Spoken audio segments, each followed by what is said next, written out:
All right. Welcome to Making Music. I'm Gary from Guitar Showcase, and this is part 2 of a series of the famous Doug Doppler and his Ibanez collection. Now, Doug, you're an Ibanez endorsee. How does that work? Which is the proper term now? That's actually a very good question, and it depends on the perspective. Because I see myself as an endorser, because as an artist, you kind of choose which company you're going to endorse. So I become an endorser. But at the same time, I'm an endorsee because I'm endorsed by Ibanez. But generally speaking, at a certain point in your career, if you're really the way it works with guitar companies, if you have enough notoriety and visibility, or somebody there likes you, and sees that there's some potential with your career that they're interested in endorsing, you become an endorsee. And certainly when I started with Ibanez over 10 years ago, I was very much an endorsee and not an endorser. An endorser implies that you actually have some clout in the business and people are actually seeking you out. Right. Whereas an endorsee is like, please take me, which is very much the first phone call I made. Well, after 10 years, as an endorser of Ibanez and a favored nation's recording artist, now we like that. We talked about that on last week's show a little bit. Now tell me just a little bit about the people you play with. I've been really fortunate to play with actually a pretty large variety of people. And I was really lucky in high school. I was able to study with Joe Satriani. And being around somebody like that, you kind of get a chance to meet the people that are around them as well. And I think in many ways, the music business it seems like this mysterious thing. It's like a castle with a moat, and the moat's this impenetrable thing with all these alligators that are going to get you. And really, if you know people, you begin to realize that they're just normal people. Actually, the funny thing is that, people expect that, musicians who are so gifted in one particular area are going to be gifted equally in all their different areas. And actually, the funny thing is knowing a lot of different musicians, most of them are really gifted at particularly at one thing. You get a guy like Joe Satriani who's gifted at everything. He's a brilliant producer. He's a brilliant guitar player. He's a brilliant bass player. He plays drums. Really? He's a functional father and married man. He's the exception. He's really an exception. It's so rare. It is. Well, how'd you get started in the music industry? As a kid, at age 4, do you guys remember Arthur Fiedler and the Boston Pops? Yes. My stage debut was my parents took me to the Boston Pops. I was 4, and at the end of the evening, they went to look for me, and I was gone. And they looked up on the stage, and there I was conducting the audience. So that, I think, was technically my debut. And as a kid, I sang with a group called the San Francisco Boys Chorus and did some work with the San Francisco Opera Company and actually had a solo role in one of the operas. And my dad was a big opera fan. So for him, this was a big deal. He was so excited. He got to, because he was a season ticket holder. So there he was, seeing one of the shows that was in his season group. And there's his son. I'm sure it must have been a really good moment for him. Oh, I'll bet it was. So did you play in some bands as through high school and that sort of thing? I actually don't think I furnished you with the long darky locks, but I used to have, of course, the appropriate mane and boots. I'm no longer wearing boots, and actually back in the day they had these little things that kind of went around the boots. You remember the little what do you call those boot trailers? Yeah. Cowboys wouldn't be seeing them, but rock and roll guys. Yeah. Bikers, rock and roll. So there was a band I was in called Captain Crunch that was actually a really, really good band, and we came close, Okay. And then I put out an instrumental record in '95, and ran it out of my bedroom, and actually in many ways that laid an important framework that we were able to build upon with this next release. So it was really valuable. So let's talk about your next release real quick here. Please. Tell us about it. You have a CD coming out. Well, I have, what's getting ready to come out is the new DVD. Oh, the new DVD. Whammy Bar.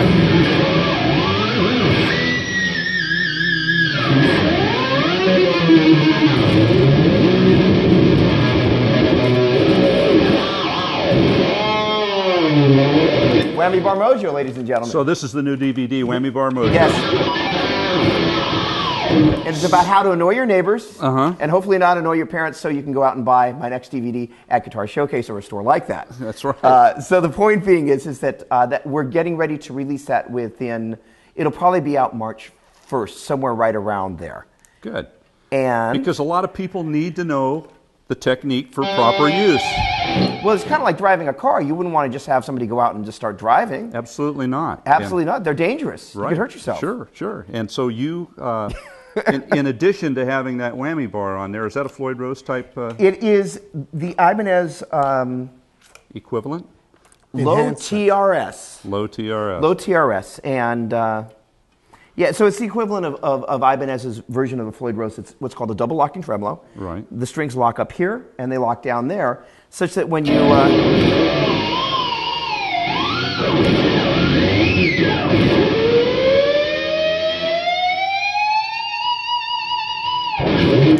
flog the daylights out of the bar, it still stays in tune. Still in tune. Still in tune. Now you've got one string too many there, though. I've got one string too many. I've been strung up. Yeah, I see that. Yeah. It's better than being strung out. That's right. Okay, Absolutely. Now see, here's the deal. This is a 7-string guitar, and it's got a low.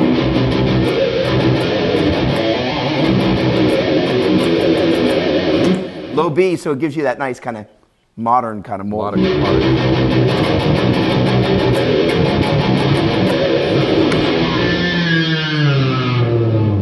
Notice the reach over with the left hand for the volume control. That's on the DVD too. Actually, I'm just demoing it. I don't actually show people. So these are some cool techniques that you're going to teach people on your DVD. The thing about whammy bar is that you kind of think about hitting the string and using the bar, but really if you're going to do stuff.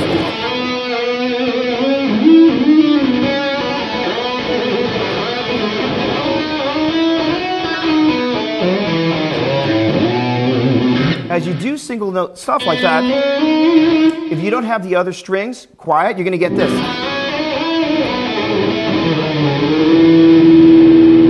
Versus.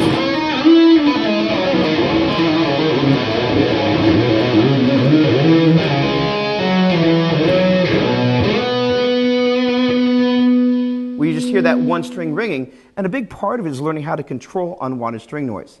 So the funny thing is, you think of a whammy bar, you don't think of technique, and it's not so much the technique with the bar, although the way you reach for the bar and the way you learn to cradle it without making the guitar go flat when you're just wanting to cradle the bar, that's part of the technique of the bar, but so much of it has to do with the way you kind of learn to isolate individual strings with the left hand and make sure other strings don't want to start ringing. Okay, so there's a lot to it. There's more to it than I realized when I started it. Yeah, because in my day, you had a tremolo on a Strat to play surf music. That's right. Things like Sleepwalk and you know. That's all it did. Yeah, that's all it did in those days. That's interesting. So tell us about the modern Ibanez that you endorse. Yes. And the 7-string, what model do we call this? This is an S7420, and I actually have a new guitar coming from Ibanez that is the equivalent of that in your S series line, and I think they call it an S7. I actually don't know the model number because it's just released as of this NAMM show. But I believe you guys are going to be carrying it. As a matter of fact, I think I'm going to be doing a clinic at Guitar Showcase. Yeah. And I believe I'm going to have that guitar in time for that clinic because one of the things as a clinician, that my job to do, as a matter of fact, I'm going to switch guitars here. And one of my jobs is to really kind of make sure that people understand that the guitars I play are the guitars that they're going to walk into a music store and they're going to find themselves. And actually the funny thing is that Ibanez has this very fancy, elaborate custom shop in Los Angeles. It's working. But I just use stock guitars. I have them put my DiMarzio pickups in it. There's a guy named Gary Brower who's my tech up. I live in Orinda. So my tech is in San Francisco because it's a little closer to me. I'm sure you guys have a music school, right? What do you guys got over there? We do. We have a music school, and in our tech that we use a lot. We have our own in-house techs, but we use Mark Brown. Used to be the Doobie Brothers luthier, and he does a lot of the pickup replacement and the heavy work. We do the light work right in the store. Right. Terry Allen and Kelly Murphy do that sort of thing for us. That's good. So we do have people. So tell me what this model is all about. Okay, this is an SZ520, and beautiful. Isn't it gorgeous? It's very photogenic. Yeah. And this is a guitar they sent to me for Summer NAMM last year. And the thing about this guitar is it is a neck-through body guitar. At least I'm pretty sure it's neck-through body. Yeah. And generally, most of the guitars that I play are actually bolt-on necks. Mm-hmm. And I generally prefer a 22-fret neck because what a 24-fret neck does is it displaces the neckmost coil of your neck pickup. And so in a stock Strat, that neckmost coil is right underneath the 24th fret, which is why it sounds so good, because generally speaking, the guitar is an E instrument. If you're going to play in the key of E minor, which is relative to G major, all your open strings would be in that key. And so you really want to take advantage of kind of lining up the instrument in such a way that it really reflects harmonically what's going on with that key. So there's a series of sympathetic relationships. As you hit one string, the body vibrates, the guitar starts becoming active.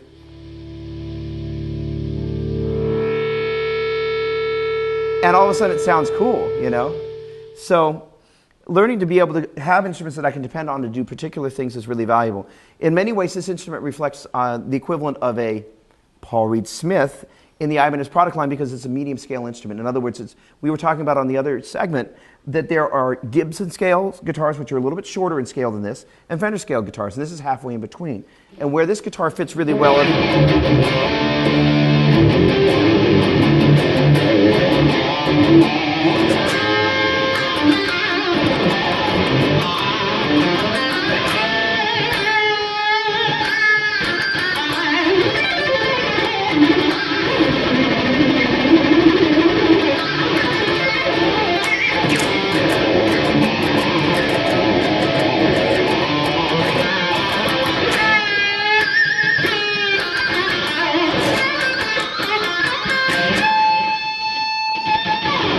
It's a jazz guitar, really. Sounds great.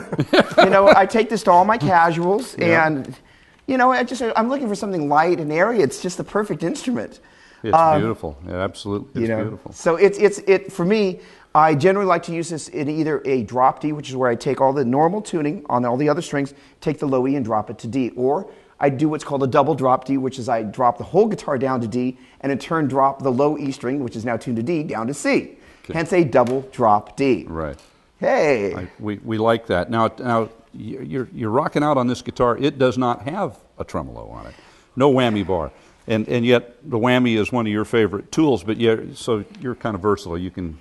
Well, that, of course, is why the next DVD is going to be called Get Killer Tone. All right. Because the thing is that there are many, I teach guitar. And, when you make a DVD, it's kind of like doing a show. You have to imagine that there are a lot of people out there that they really, you tune into a TV show, you're hoping to get something. So my job as a music teacher is to understand what it is that people are wanting in the present tense. And like a show, you want to give them some information that maybe today that information is not relevant to where their world is, but their world spins a couple of times and they begin to go, well, I remember I saw that on that show. That was really valuable for me. Absolutely. So we urge people to look at the Guitar Showcase website for your next clinic, because are you going to go over both these kinds of things? I'm going to go over that and more. Okay. And actually the thing about a clinic is I get to go over all sorts of recording types of things.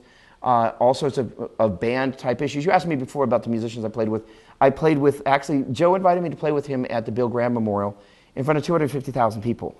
And I try not to brag about stuff, but if you're gonna pull it, like, well, who have you played with? Well, okay. And the drummer was Denny Carmassi from Heart. Yeah. And he used to play in Montrose. That's right. Yeah. So and just a brilliant drummer.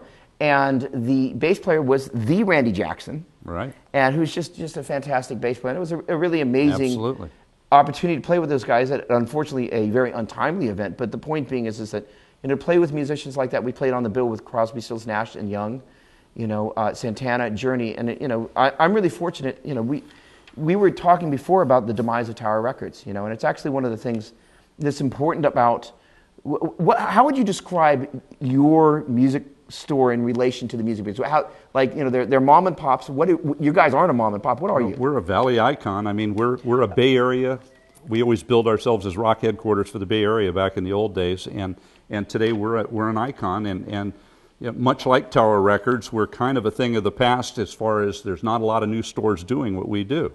There are huge chains, and they do what they do very well, but they don't cater to the guys like you. Yep. They don't cater to Jack. They don't cater to me. They cater to kind of the younger guy and maybe some of the other people that are wannabes, but they don't really cater to the collector, the vintage person, the very accomplished musician. And a choice. Who would like, and our music school that's and the clinics with artists such as yourself, I think really add a dimension to what we do at Guitar Showcase, because kids can listen, they can see you on this show, but at the clinic, we're going to have a meet and greet. You're going to sit down and talk with people. This is going to be about 2 hours. Is that correct? you can get me to stop talking. Or more? Okay, good. No, we really like that. And so they're going to get some hands-on experience, and you're going to show people exactly how to do it, not just talk about it. And that's the thing, is like, you look at a guitar on a shelf, and, sometimes, as a teacher, you begin to go, okay, well, it's so obvious to me what you do with it. But a kid looks like, we had the kid that was in the store there at that wonderful museum. Yes, in the vintage room. In the vintage room. And, he was there, and, until you have a certain amount of experience, you don't know what to do. So having somebody say, this is how you control just getting one string to ring by targeting and isolating that. Well, guess what? It took me years to figure that out. It was like, wow, where's all that noise coming from? I'm driving the sound guys nuts right now, by the way. So the point being is learning these little things and as a teacher, part of my job is to unlock the unspoken elements of playing guitar, because there's a lot that, we've never played together, and you're like, all right, E, beautiful, shuffle, sure, why not? And, there we are, we're playing, do me a favor, C sharp, anything. I'm tuned out of half step. So but that's the other thing with all these buttons. No, it's cool. No, hang in C sharp. I've embarrassed myself, not you. C sharp.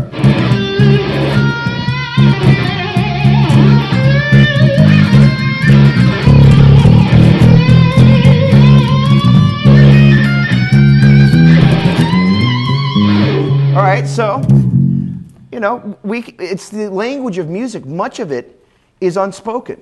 Play anything. Play anything at all.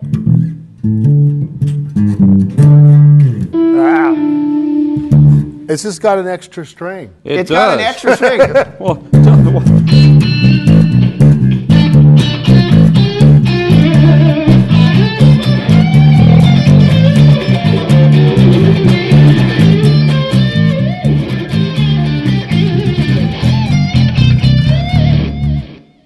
Awesome. So again, look at that. The unspoken language of music. As a kid, these are things you kind of like watch people on MTV. It's all lip synced. You never see the millions of hours in Pro Tools like cut, paste, cut, paste. Replace the original bass player with this guy. And these are things that at a clinic, because I spend a lot of time in the studio, I have a lot of experience of the kind of peripheral things that actually make a career. How you rehearse your band, how you loop the transition from one song going into the next, how you actually take the last 4 bars of one song, the first 4 bars of the next, and you actually loop that transition such that when you get on stage, your band is tight. Yeah. So you drum on the hi-hat, boom, you're in. Yeah. And all these little things that take years, and watching and learning and just kind of deciphering how you're going to do it on your own. And it's actually really cool. I actually know Russ Pettit. He's one of your teachers, correct? One of our great teachers at SMI. Great guitar. He just released a record, as I recall. Absolutely. In fact, one of the cool things he's doing, and this was his idea, we're going to do for his CD release party, we're going to tie that in with our Showcase Music Institute private sale, where we do we just do it for the students. Good. So he's going to have one of his student bands open That's great. for his band, and they're going to do their CD release. And here's kids with an opportunity, and then we're going to do a show on that too, by the way. So that'll be great. Yeah. You get a guy like Russ, do you know Horsehead? Yeah. So, we're talking, in the Bay Area, there's a huge history. And, we passed what used to be Tower Records and it's now become another record store. And it's really sad. You see, kind of I used to work for Bam Magazine. I was the webmaster for Dennis Erickson. He was the coolest boss. I had a great time working there. Great magazine. And you see a history of the Bay Area dying off, and the good news is you guys are actually kind of going, we're moving into the internet generation. We are. And we're doing things that other people don't do because of the way you see it, the ability to meet a need of a customer. And that's really valuable because I think, the common denominator of what you guys do is value added. And it's important that people understand that there are artists like myself that I prefer value added. There are times that I'm in a hurry, so I need to be able to go someplace where I'm not going to get service. That's the reality of the business. Sure. There are times that you're just stuck. But if I'm really needing service, which is what I need more often than not, I actually need somebody. We had this conversation about the mic. I'm like, well, 57, you're like, I got something much better. I'm a professional musician, but there are areas that I don't know.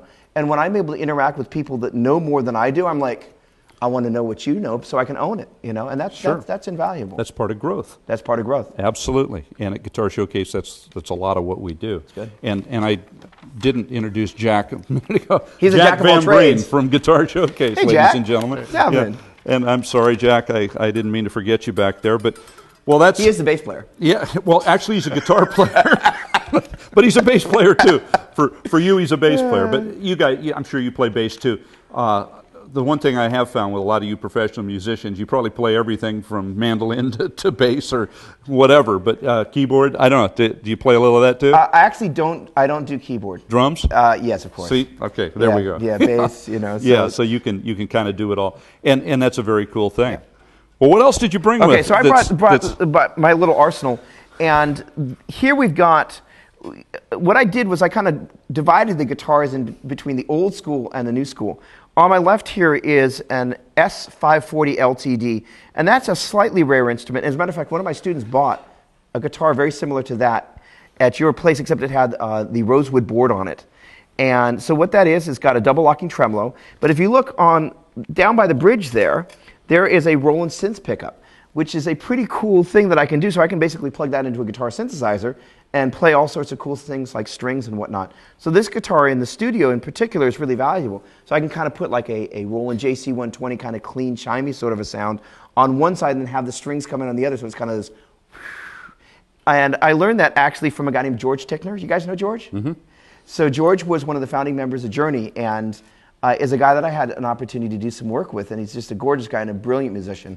And formally trained, actually knows how to play the trumpet, read, went to, I think, University of the Pacific. And actually the amazing thing about George is we got together and played. I used some kind of really interesting chord voicings. I'm got this drop D thing here, so it's going to be a little strange. But the way I use chords, I think of music very diatonically, 1, 2, 3, 4, 5, 6, 7. And certain scale degree numbers allow you to use certain types of shapes. And the way George uses shapes was so similar to what I did that I watched him playing. I could watch him play something once or twice, and I could play it exactly the way he played it, and we could go back and forth like that. And it's that same unspoken element about music, but every so often you'll see somebody, you're like, you're my carbon copy. Mm-hmm. Wow. So George was the guy that turned me on to that, and so he would have this swell of strings that would come in. It was just gorgeous. So he was using the exact same setup. Here is the S7420, which is basically kind of the next generation from the S540. That guitar right there was probably about an 87, judging by the fact that it's got the maple board with the oval inlays. That was not the first generation of the 540. That's a mahogany body with a maple neck. In other words, the neck itself is a bolt-on neck that's a maple neck with a maple fingerboard.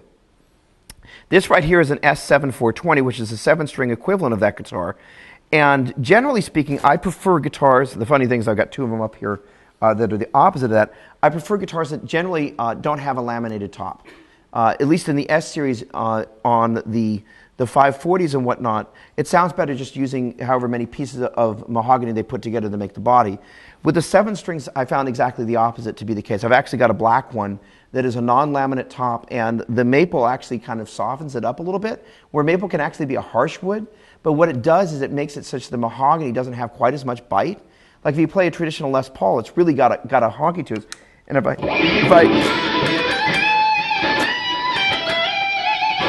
I just hang out in the bridge pickup alone here, you can hear a certain amount of the bite because this is a mahogany body. And so what they've done is they've put on the maple top there, which first of all is a very beautiful finish. And it was probably done more for the look of the instrument, but what ended up happening is it ended up sounding better than the one that's just got a pure mahogany body. This one over here is an S7470, and that's actually my main instrument these days when I'm not doing the tuned down heavy kind of thing. And I always, actually, if you notice, on my main stage guitars, I always leave the straps on. And the reason being what happens is these straps begin to fatigue. They actually usually will fatigue from you taking them on and off, not from actually just wear and tear. Right. And I've had that one drop, and actually it was pretty cool. I was playing somewhere, had the guitar on, in this beautiful quiet moment, the strap gave way, and it fell on my pedal board, and I happened to have the volume control on the pedal board off. It fell on the volume pedal, and the guitar was on because the volume pedal was off, and it went from silence in this beautiful, blissful moment to screeching feedback. So I learned the hard way, even though I generally never take them off. That was a bitter lesson to learn. It was tough to use it. Well, we had a couple of pictures that we flew to one of them initially, And the one was of you with, tell us about this picture. Oh, yeah. Who is that with you? Well, actually, I think that's better. Who am I there with? Or who are you with? That actually is a show from the Fillmore Auditorium in San Francisco. And, you know, there obviously on the left is Joe Satriani. In the middle is Neil Schon. And somehow I got invited to tag along. And you're right there with him. Neil is a guy, I used to demonstrate for his guitar company, Schon Guitars. That's Uli John Roth there. And he was one of the founding members of the Scorpions and one of the finest guitar players alive. And I'm hanging out. There we go. Here I am in my own TV studio. Doing your DVD. Doing my DVD. And there you actually see this very same Ibanez guitar. Cool. You know, and yeah, hey. So that's neat. Well, we've only got a couple of minutes left. What else can you tell us? And then we'd love you guys to play a little music as we go out with the credits.